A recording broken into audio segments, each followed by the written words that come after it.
Ladies and gentlemen, this is Gentlemen's History Sessions, the GHH Sessions, Gentlemen's History Hour, the Sessions edition on equality. My brother Freddie Jones, aka Mu'sab Yasir Bey. Hey man, brother Fred, we've been going in this what we call a Moorish paradigm, man. We went from chapters 1, 2, 3, 4, and we started around 711 AD, and we just moving up this timeline. Yep. So I wanted to start this show off, man, with just a moment of transparency and clarity, man. I'm a student, first and foremost. We all students, bro. A student of history, and talking about the Moors is some untapped territory for me. Yeah. But being a part of a show like this, a podcast like this, I want to take myself on the outside and watch it and rewatch it and rewatch it. So what I did was the last episode I sat back and I watched it from the point of view of me not being a part of it. Yeah. And listening to what was said and going and taking some deep dives on my own to find some puzzle pieces. Because it's one thing to sit here and then I hear it and then it comes across real fast in real time. Yeah. In real time, it's like hearing a Lupe Fiasco album, and then you think you got it, and then you listen and you listen again, and then you find out, okay, it's layers to what's going on that I'm not gonna catch on the first watch. So I say that as a plug to say it's important to rewatch these. Yeah. For one, and then two, like a basketball player watching film, I had to watch my performance. So then I took myself out, and then I brought myself back in to watch it. I'm like, okay, who is this guy that's in here asking these questions? And I was sitting back like, man, I could have did a lot more. I could have prepared a little more for the content of what we were talking about. Yeah. So I say that to say that this one, man, I want to come out, man,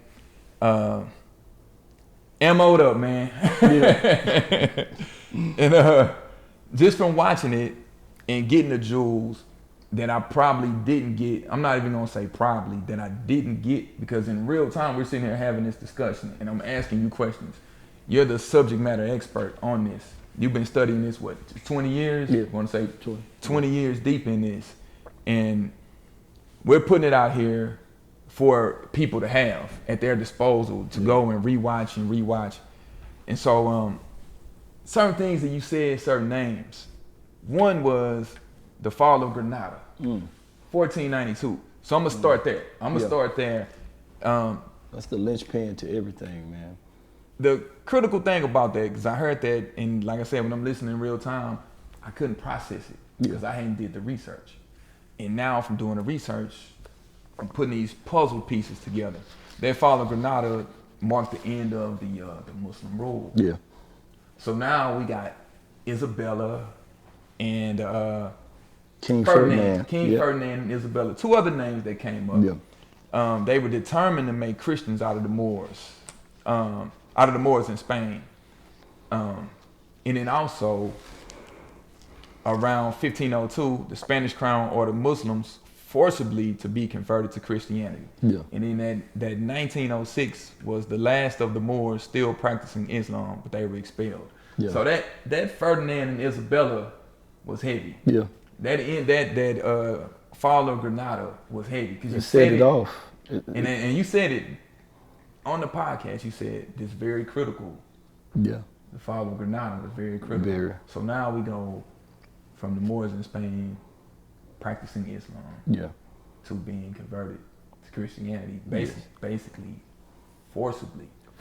So now I start moving up, and another thing that was talked about, man, and then if I just start moving around, you gotta slow me down. No, you got it. We touched on it a little bit, the African presence in Mexico. So I started doing a little digging, and it's weird, man. I got this book called When Rocks Cry Out. Yeah. Signed, got the book around 2000. Brother put his phone number in there and everything. Put the edition, what number I got, and all that. He touches on the African presence in Mexico or Mesoamerica. They came before Columbus. We talked about this as one of the books. Ivan Van Sertima. Key, 1976. And yeah, you know, there are people that'll say, oh man, you know, the thing about research, someone is always going to come back later and try to debunk whatever someone else said. Start getting into the destruction of black civilization, Chancellor Williams, and it's really taking these deep dives. Though when Rocks Cry Out makes a lot of references to the Ivan Van Sertima that came before Columbus.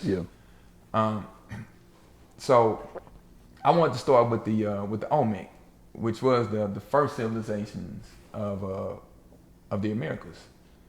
Now, by definition, they were the early people of Mesoamerica who settled the Mexican Gulf Coast. Yes. Now, the reason why I would say that is when we start talking about Ivan Van Sertima and the Olmecs, there's this misconception that Ivan Van Sertima made claims that, the Africans settled in Mesoamerica, or they set up colonies in Mesoamerica. So then I do the deep dive with our esteemed scholar, Renuko Rashidi. Yep, powerful. And, I've had the pleasure of seeing some Renuko Rashidi lectures. And one of the things, he actually wrote an essay, and I'll just take a few of the quotes from the essay. One thing about the Olmec, because we mentioned this, and the reason why I'm bringing this stuff up, because when I rewatched it, I said Olmec, and I didn't do a deep dive into the Olmec. But anyone that researches, they know they had these colossal headstones carved out of stone. They weighed tons and tons. Tons. They had the features of what, during the time, they would use the word Negroid, big lips, the eyes, those colossal heads of our African presence. Now, one thing Renuko Rashidi said that Sertima did not believe the land of the Olmec was an African settler colony, nor the African origin of Olmec civilization, which is important. Van Sertima believed that the African presence among the Olmec consisted of a small but elite and highly influential community. So now we get into that presence. Then in the Rocks Cry Out book by Horace Butler, where he takes this deep dive going to study, now we start getting into the Aztecs, Montezuma, and how this all ties in to what's going on. Montezuma. One thing he said out of the book, that history denies a transatlantic origin for the Aztecs, claiming that the Aztecs were Indians who migrated from North America. Now we get into the letters of Cortez. During that time, if they didn't have a book, if no one wrote a book, they definitely wrote letters. So you got to go back and read the letters. The scholars were going back. How they did the research was to read those letters. The letters of Cortez described the war against the Aztecs. The Aztecs were foreigners who came to America from one direction. And this is coming from the letters of Cortez. He said, where the sun rises, which let us know, in the words of X-Clan, to the east, my brother. East. To the east. Cortez wrote letters to the king of Spain. He waged war against the people of Mexico, including the Aztecs. Cortez slipped the tongue regarding the blackness of the Aztecs. So you got to think, in these letters, this is how he's describing them in the blackness. They use the word Moorish, dark complexion, to describe the Mexicans that we commonly know as, or we consider the Aztecs. You know, the Mayans and the Aztecs. The writings of the explorers exposed the people's braided hair, their Moorish, once again, clothing, their mosque, and African ornamentations. So historians, a lot of times, they didn't agree on a date on the arrival of the Aztecs or the other Americas until the Valley of Mexico. But understanding the pyramids that were there, the Olmec, the heads, the colossal statues, where we talk about Olmec culture, which was a pre-Columbian civilization in Mesoamerica. We'll say 1200 to 400 BCE. And, you know, from a geographical standpoint, Mesoamerica is that where North America extends from central Mexico through Belize, Guatemala, El Salvador, Honduras, Costa Rica. This is all pre-Columbian. So the word we'll use is this pre-Columbian, that flourished 100 years before the Spanish colonization of the Americas. So now, we got the Aztec kind of jumped around, but I want to bring us up to date with us talking about this pre-Columbian, this African or this black or this Moorish presence in what we call modern or Mexico. Yeah. Now, one thing we were discussing was touching on Spanish. Yes. The Spanish speaking. So now the floor is open. I done said my spiel. I done got it off my chest. I had to redeem myself. That's important, man. That's very important. I guess we would have to understand some of the misconceptions of the slave trade. Mm-hmm. The Granada is so important. The Spanish is so important to get over to Mesoamerica. Now, when we left out in the mid-1500s, coming up to this 1600s. Mm-hmm. The last fall was the Congregation of Granada in 1586, which expelled 300,000 Moors. Then you had the Council of Lisbon. I look at history like this. History go together like your left foot and right foot. History and law. Mm-hmm. If one is missing, you're hobbling. We can go back and forth with a lot of people on a lot of stuff. But if you're missing the law and the statutes and the politics, then you don't have anything to go off of. The way you research is you have to search the books. Our sources is straight up going to be military documents. People can't shake and fake on that. They can't shake and fake on the baptismal records, because everywhere got the baptismal, because we're talking about the Spanish, and the Spanish is under Roman law. They practice slavery in a different way than the English and the British. So the Council of Lisbon, the Granada, the Congregation of Granada, 1586, all of this stuff is kind of running coterminous with what we're finna get into. Now when you get into them 1600s was that's that expulsion time. Exactly. So now you got us running everywhere. Now let's get into how the slave trade routes went. First of all, we have to debunk and demystify a lot of stuff.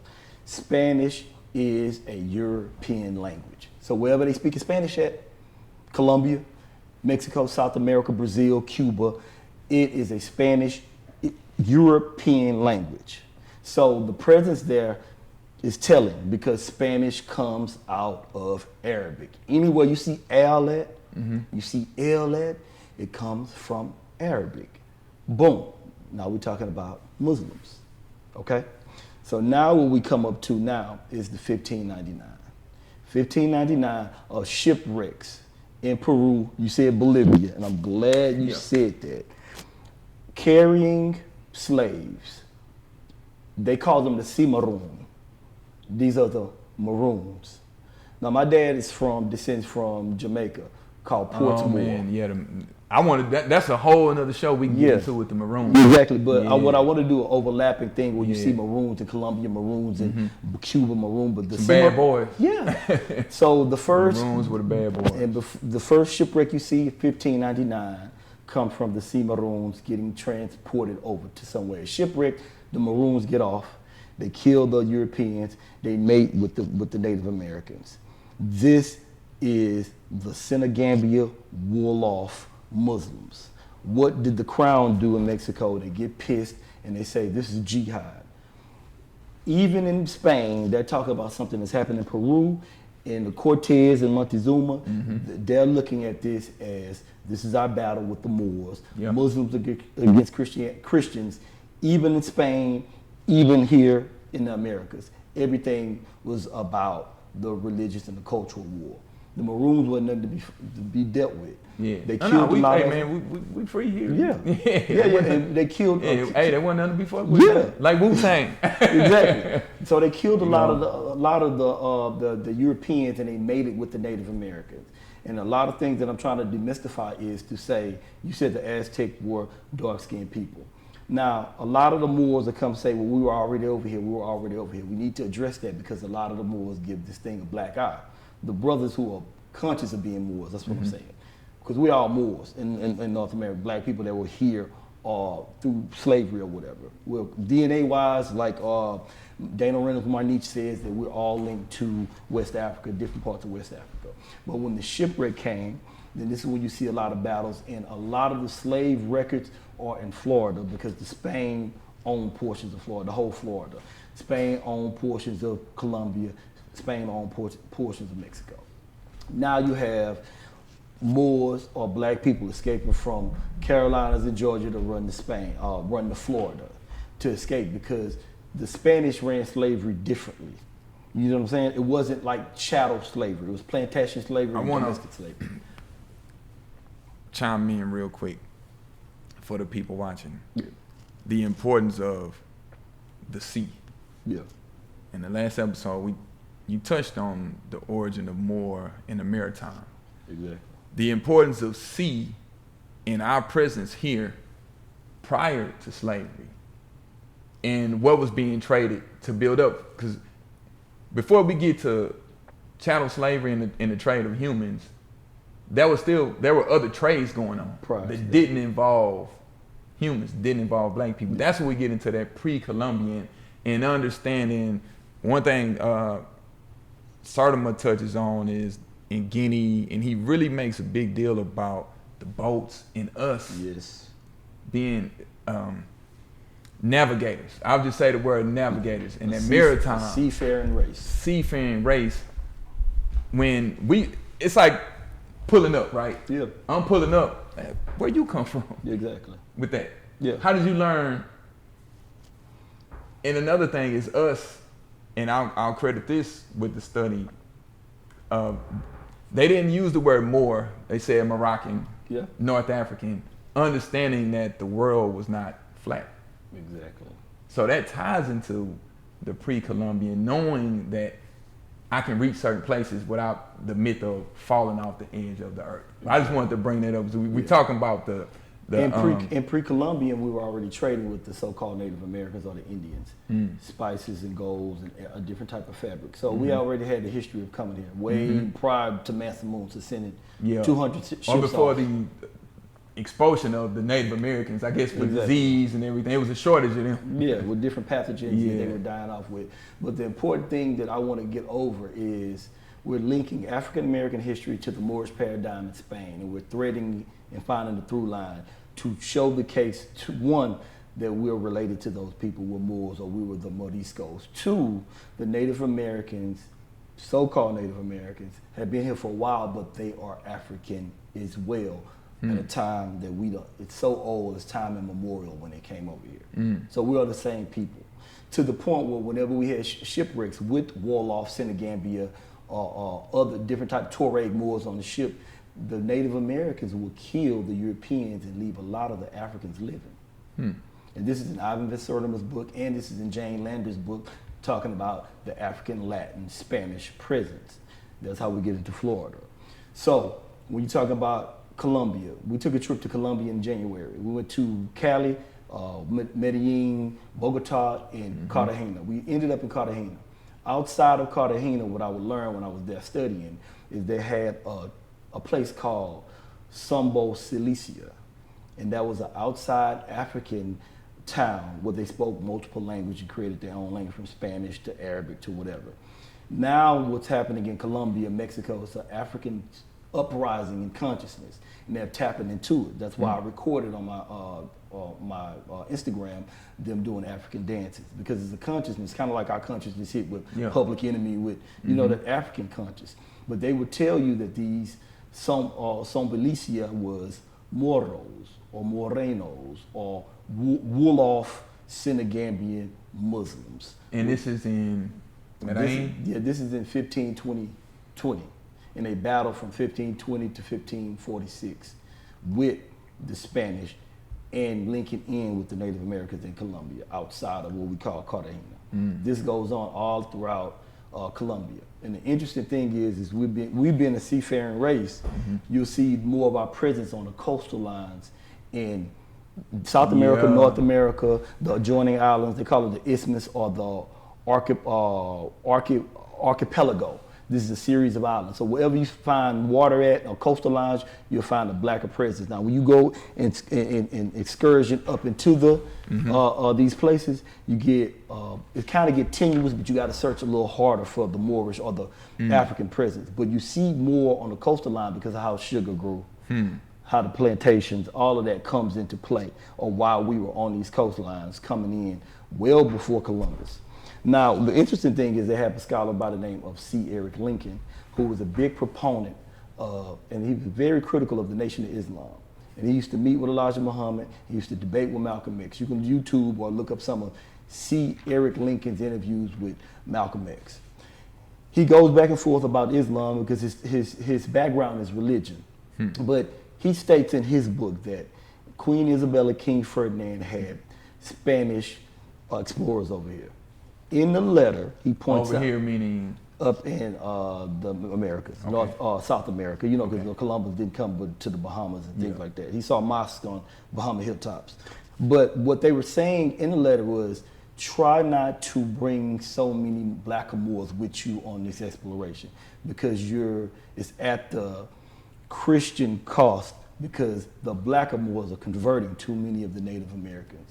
So what I'm saying is the way we're touching it is, the Africans or the Moorish presence came by exploration, by military allies with these Spanish or these European people, military enemies, domestic slavery, and plantation slavery. We're not talking about chattel slavery because we're talking about the Spanish. We're not talking about English or European. We're talking about why people speak Spanish in Texas, Florida, Cuba, Brazil, Peru, Bolivia, all of that, because of this presence of Spain and then the wars coming out of Spain, carrying over. And the interesting thing about that is our relationship with Spain gets different in the 1500s in Florida. So you see the amalgamation with the Moors or the African people with the Native Americans being helped by the quote unquote Spanish to fight against these Europeans. Andrew Jackson and his brigade at Fort Negro with the Yamasee, the Seminole Wars, the 3 Seminole Wars. But we amalgamated a lot. And we found refuge inside of these Indian camps. And one of the other things is around that same time, and that sticking with that theme of Central Mexico, the Aztec were the dominant force until Cortez, Hernan, came around. Now I want to say he's from Medellin. Cortez is. So that's when that empire fell to the Spaniards. The Aztec, when Cortez came around, and that's around the 1521, and then we started leading up and getting into those 1600s. Now, touching on, of course, when you say Florida, I started thinking about the presence of like the Seminole and all of the Native American presence there in Florida, but also what we know as the transatlantic or the triangular slave trade. Wasn't the triangular slave trade. So the phases, before you tap it, because now we're talking about the Portuguese. There you go. And taking goods from Europe to Africa, phase 1. Remember phase 1? We weren't talking about human. Phase 2 was going back and grabbing the people, enslaving Africans and bringing them to America. Phase 3 was the return of Europe to produce from plantations. So now we get the force to work, and now we start talking about the trade of the tobacco, the sugar, the cotton, and all of that.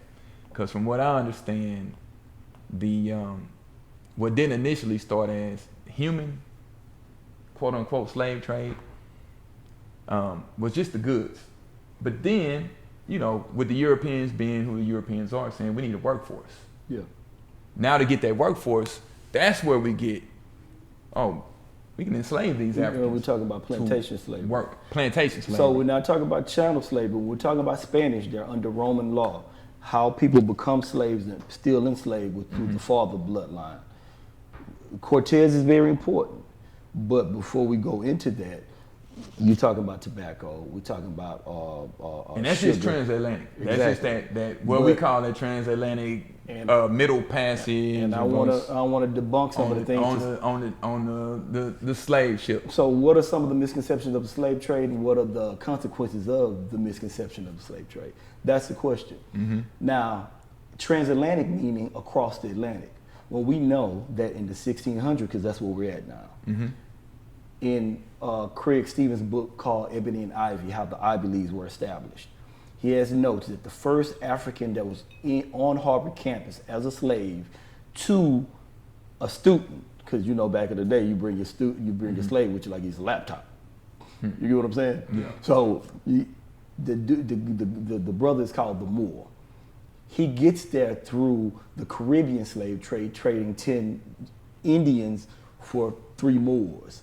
So you're talking about debunking this transatlantic slave trade. I'm glad you. We're talking about Indians being traded to Europe and Spain. Yeah. We're talking about Indians being traded to Caribbeans. We're talking about Indians being traded to Colombia. Yeah. And that was the reason that they did that, because one, not just because the Indians with the pathogens and them dying off and being able to work more rigorous things, but the other one was to discombobulate and confuse you because they knew the territory. Let me ask you one quick question, Fred. When you talk about the Caribbean, because now you got me thinking about the conquistadors and their involvement with slavery throughout the Caribbeans.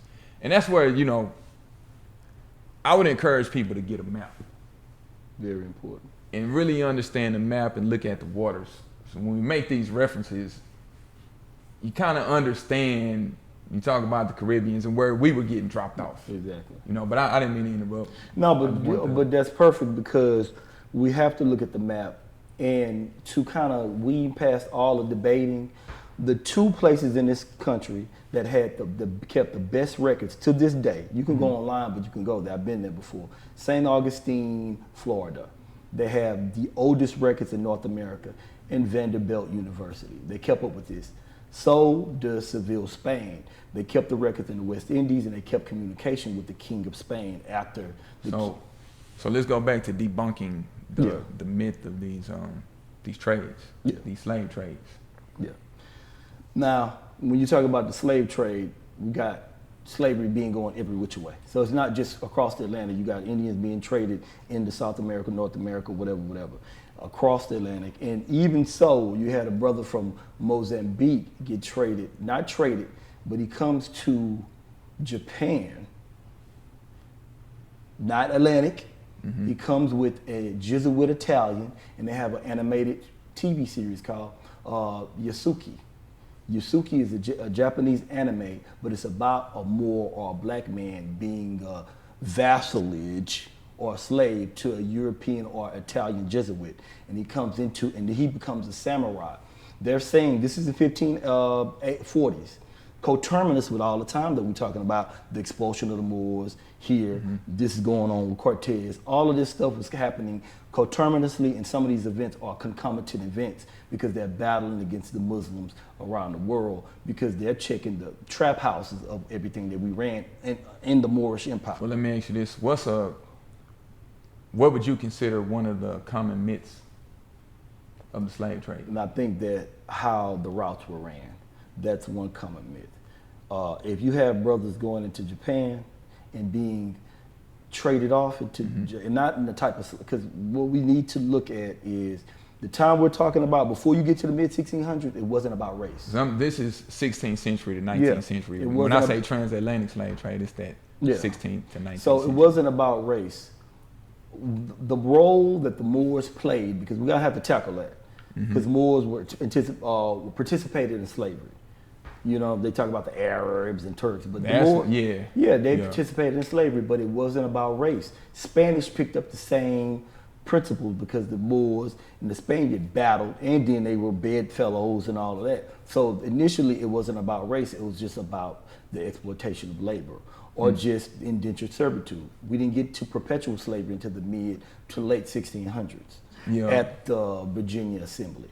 Because now when I say triangular or transatlantic, that's mostly Europe, America, Africa. They talk about across. They don't talk about the Caribbean. They don't talk about Japan. They don't talk about these little areas, and we don't talk about the brothers in East Africa being traded off or being placed into Japan. These are very important things. Now, I think that in this country, the way we look at slavery has less to do with history and more to do with the psychological effect of how we categorize historical events. This is important because when you say slavery, first thing that comes to people's mind is African on boats. But if I tell you that Native American was in slavery, you would think dispossession, expulsion. What else we think? Chains and Middle Passage. No. They experienced the same thing that we experienced in this time frame. Oklahoma, being expelled, the expulsion of the Moors in Granada, Barcelona. At the same time these things were going on, they were expelling the Native Americans. I got now you bringing me to something that that we discussed offline. We're doing the dive and trying to figure out, okay, where were our people at? And crept up on a brother named Abram Petrovic, Hannibal. Yeah. So I want to get into the presence of the Moors in Russia. But now we're talking about the slave trade and the routes. Interesting thing. For one, just as a background, he was brought as a black servant to Tsar Peter the Great, or Peter the First. Peter the Great was in Russia. But before we even get there, he was considered a West African, of course, West African slave trade, in particular Cameroon. Yeah. He was kidnapped. He was sold to the Arabs first. He was sold to the Arabs in West Africa. Then he was sold to the Ottoman Empire, Constantinople, or Constantinople. And here's where it gets interesting. From there, he was taken to Russia as a gift to Peter the Great. He was freed once he got to Russia. He was freed, adopted, and raised as a godson to Peter the Great. Now, one thing that makes it interesting, it's a poet that I studied, and interesting story about him, Alexander Pushkin, very famous Russian poet, writer. This guy, Abram Petrovic, is his great grandfather. Yeah.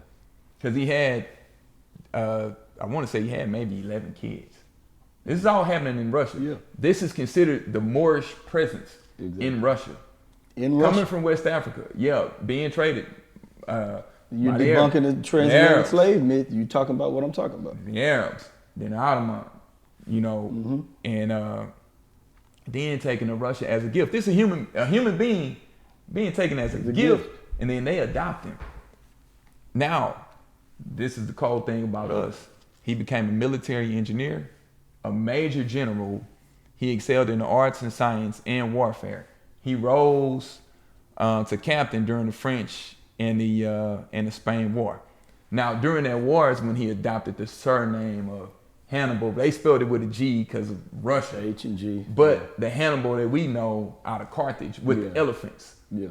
So that ties into his warfare mind as a general around that time. So now we're getting into these dropouts and making it all the way to Russia and having that presence. And you're debunking the myth of transatlantic slave trade. And this is 1690. He was born 1697. So this is still around that 17th century, the 1600s going into the 1700s around that time. And of course, trying to document someone, they say 1696. It could have been earlier. It could have been a little later, because I want to say he died around the age of 85. But I said all that to say, from what we're calling these slave trades, and this person ending up in Russia, being adopted, not being considered a slave in Russia, being adopted, being considered a godson,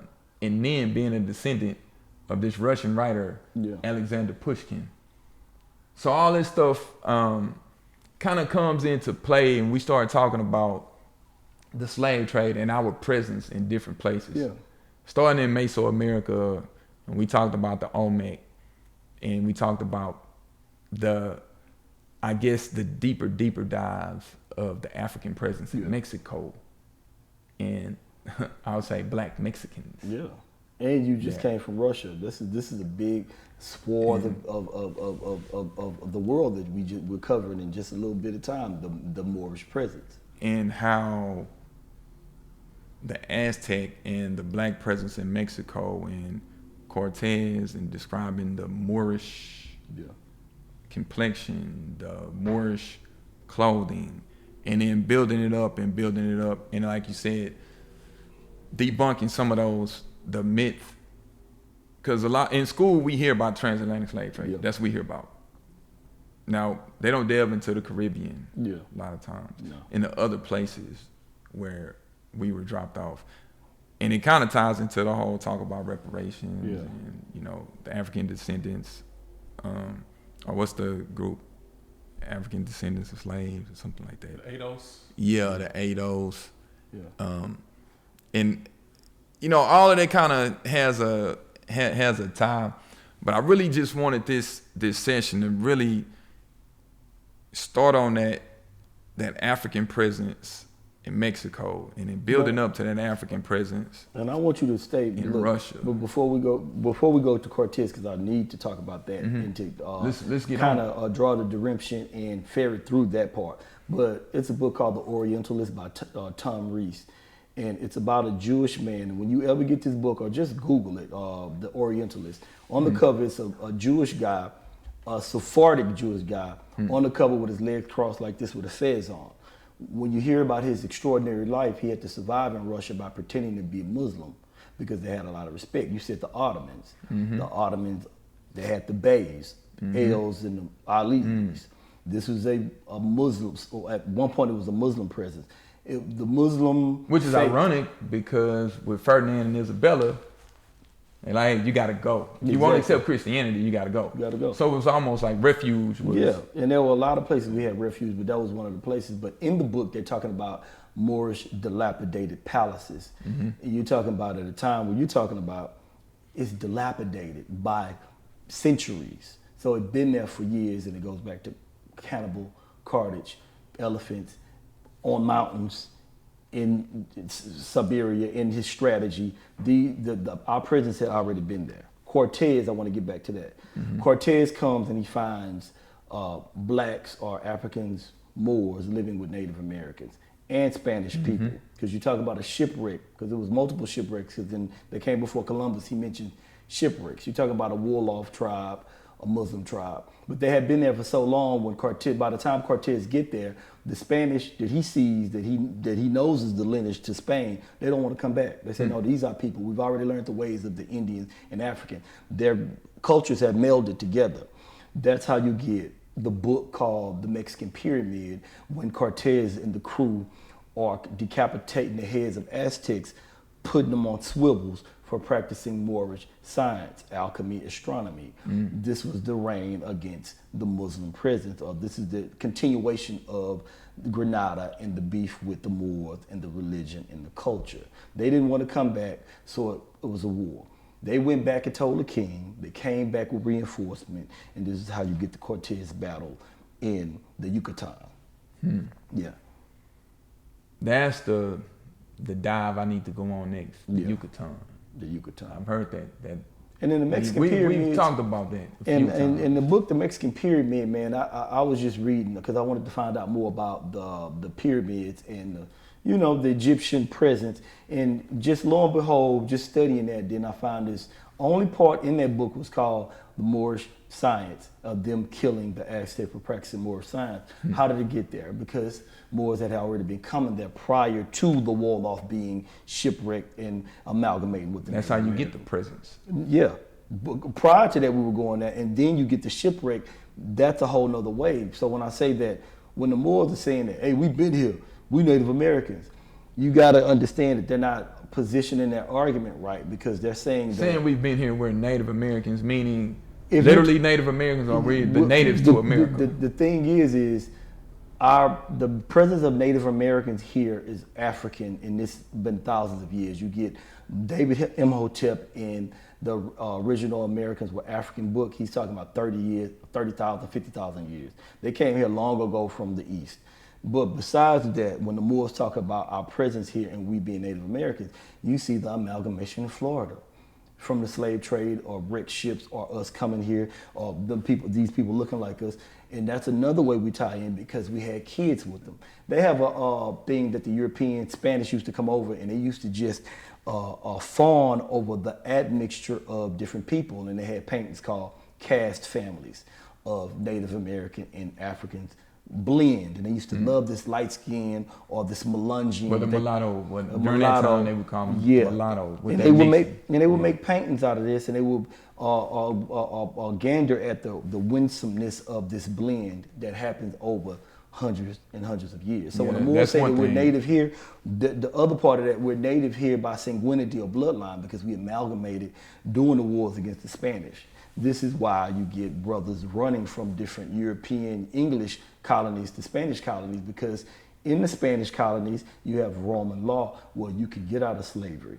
You can buy yourself out of slavery. Well, that intermingling and that mixing in those mulattoes, Chancellor Williams talks about it in this book, The Destruction of Black Civilization. Oh, yeah. And Ivan Van Sertima talks about it a little bit too, but these are just some, a few books I made reference to last time, but building up that library, man, because we sit here and we had these discussions and, try to put all these puzzle pieces together to get there, and kind of like feeding them. Yeah. Not to swell the belly up. Yeah. But enough to digest it. But then come back. The main point is to try to draw the Moorish link to the African American link, and to get you to understand how white supremacy came about because of different statutes like La Pianza de Sangre. Well, don't go too far. Don't jump the gun. Yeah. Too far here, Fred, because I don't want to give too much of that away. Yeah. I just want to, before we wrap up this session, we started off where we ended in session 4, because this is session 5, and it's probably gonna be session 5 and 6 by the time it comes out. Yeah. But that 1492 all the way to 1609, that time, and everything that happens after. Yeah. And then later down the line, as we continue to go up, we get closer and closer to our footprint here in America. And these are the breadcrumbs that we're going over. 1754, you got Eliza Willock. He's Lebanon, Connecticut. He's a teacher, educator. He's a so-called white guy. He wants to teach Native Americans, so he opened up a school. He named the school the Moorish Charity School. It's called Dartmouth College today. But he's teaching Native Americans, but he calls it the Moorish Charity School. You can Google it. It'll come up in your Wikipedia, and it tells you that today it's considered Ivy League school now. Exactly. Yeah. But he called it the Moorish School because at that point, when you look at books like the Delaware Forgotten Folks, they couldn't tell the difference between a Moor or so-called African or a Negro and a Native American. They even had a song called, and this the long title is, I don't care what you call him, Native American, he still looks like a nigger to me. So it gives you the physiognomy or the skin tone of these people at one point that they couldn't tell the direction of. So 1754, you have him teaching the Indians, quote unquote, at the Moorish Charity School, where he teaches them like they taught in Cordova, astrology, mathematica, astronomy, different things that was considered that was considered Moorish science in Spain, in the Yucatan and Cortez. You see this golden thread running through everything that we're talking about.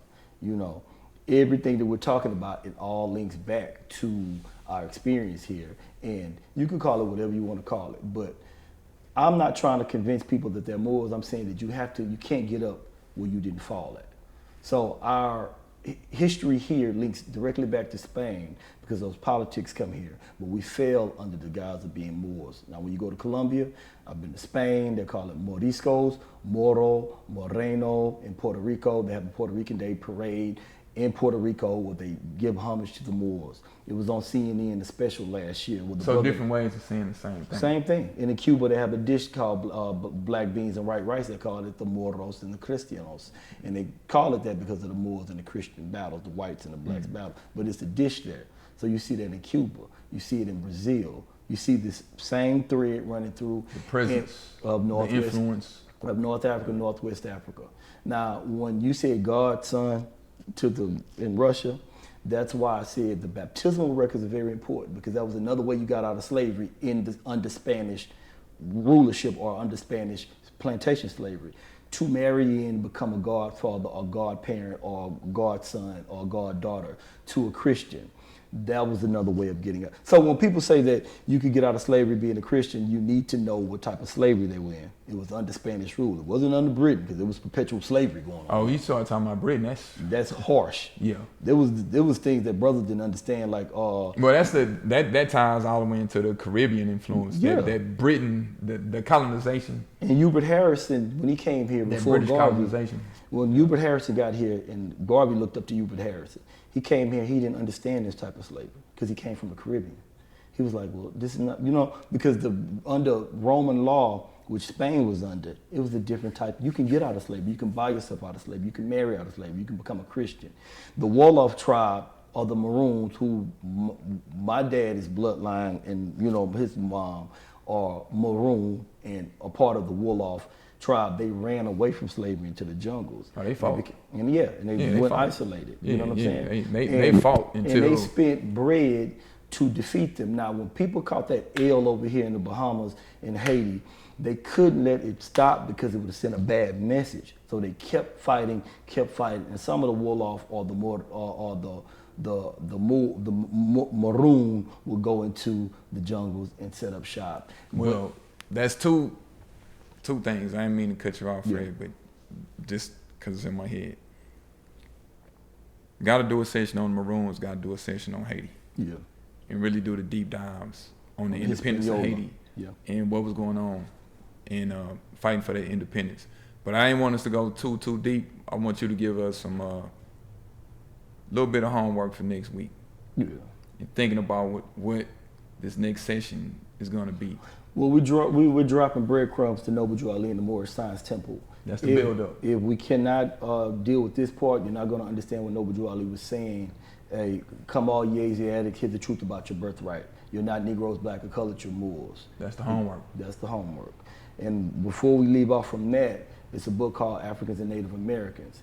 If you get this book, as soon as you open up, just go to chapter 3 and start reading. You can go work your way back up. African and Native Americans by Jack Forbes. Jack Forbes is a Indian, quote unquote.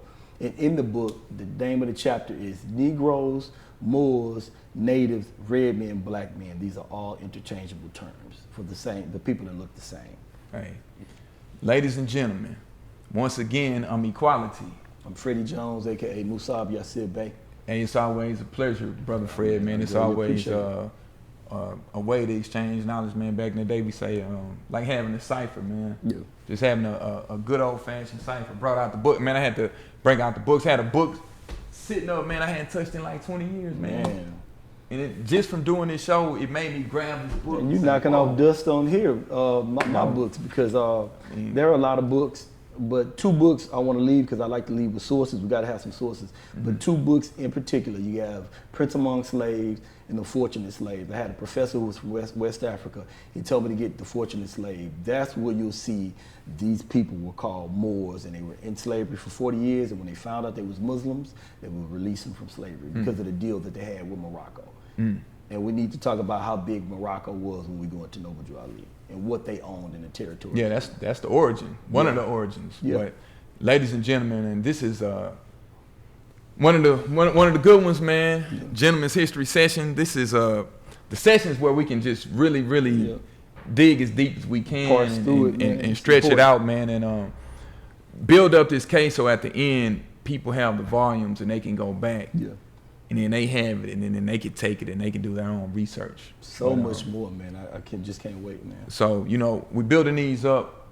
But one thing I do want to say is, if y'all haven't subscribed, subscribe. This is like the pledge drive, like they have on the radio station. But way back in the day, what they call the Negro College Fund with Lou Rawls. They had the telephones, the UNICEF. Yeah. United Negro College Fund. Yeah. But we're putting out content like this. We don't want this to land on deaf ears. The idea is for each one to teach one. And so I'm just giving this speech to the people out there. Hit the subscribe button so we can continue to have more and more content like this. It's okay to have all the other content. We just want to balance it out. We're not asking to take over anything. We just want to balance it out. That's all. Hey, you got your meat. We want to bring some vegetables. Hey, this is Podding. This is a production of Podding Platformation. Brother Sav, EQ, Brother Fred. Peace. Peace. If you're watching this on YouTube, man, hey, y'all, hit the subscribe button. Hit the like button. This is Gentleman's History Hour.